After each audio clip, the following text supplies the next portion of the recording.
In this tutorial, I'll show you how to recover deleted history in Google Chrome.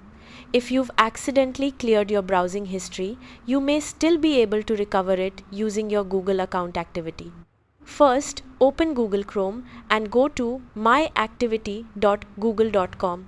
Sign in with the same Google account you used to sync Chrome if you haven't already. Once you're on the My Activity page, click Filter by Date and Product. Choose the date range you want to search, or select All Time if you're not sure when you visited the website. Under the list of Google products, select Chrome, then click Apply. You'll now see your synced Chrome browsing activity for the selected time period. If you're looking for a specific website, use the search bar at the top of the page to search by a website name or keyword. If the activity was synced to your Google account before it was deleted from Chrome, you'll be able to find it here. If you don't see your browsing history, make sure Chrome, Sync, and Web and App activity were enabled before the history was deleted.